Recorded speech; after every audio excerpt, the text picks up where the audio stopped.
Испокон веков марские считались кашеедами. Здесь всегда любили каши варить. То есть во время сенокосов, если где-то уха варилась, у местного населения варилась каша.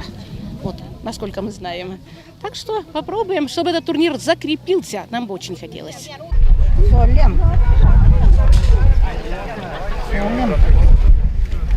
Ну, у нас уже загустело. Да. Это не надо пенку-то убрать. Так, каша варится еще 15 минут. Готово. 120 ки.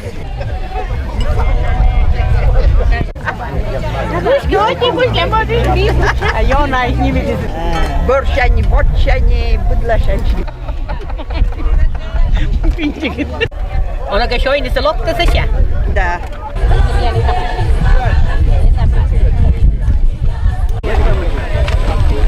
И с грибами. Сейчас мы готовим кашу-перловку по-своему, по-русски. А по-коми раньше готовили в печке, в чугунках, с сывороткой, из сыворотки молока. И она получалась кислая. Ажаши называлась.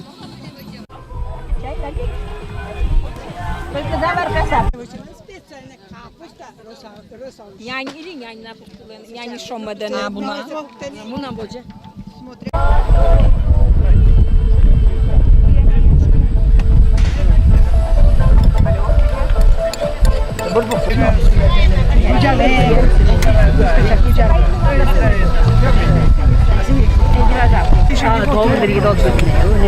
Сам процесс приготовления, да?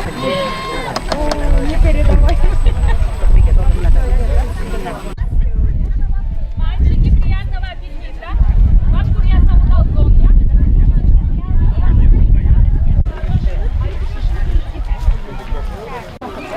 Да никак, как хочешь, так и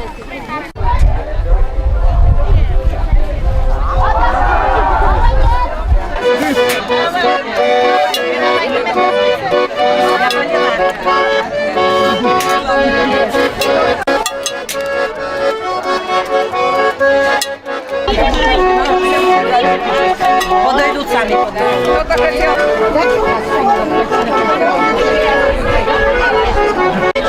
Так, я прибегу. Кафе.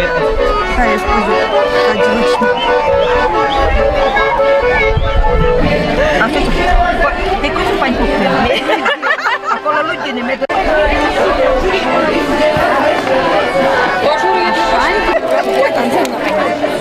Все. Ну так подла мужикладлес. Поменьше там. Шумуна.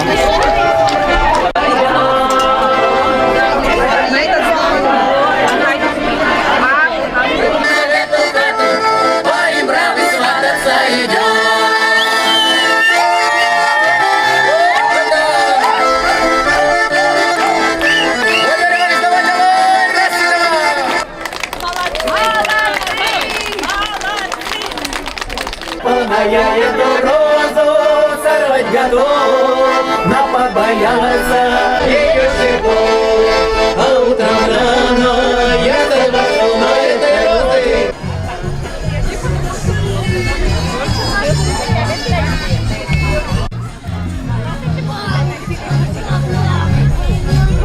В этом селе, в Мадже, жил когда-то богатырь Юрка. И он хулиганил, воровал еду у людей, забирал скот. И не смогли с ним справиться, поэтому его утопили. И маджанцы разделили грех между всеми жителями села, сварив кашу. Ну и поэтому маджанцев называют кашеедами.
Бабушкина каша, слой перловки, грибочки жареные, следующий слой гречки, потом поджарка с морковкой, с луком, следующее пшено, потом опять грибы, следующее рис, потом поджарка и пшеничная каша.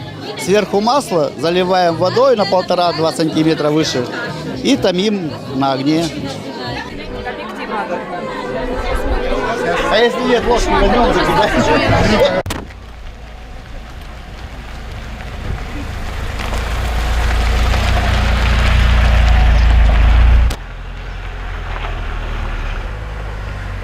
Так, каша сладкоежка. Сладкоежка, Сторожевск. Так, номинации. Команде 100.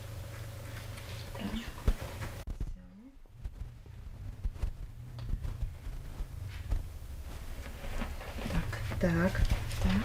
Дальше.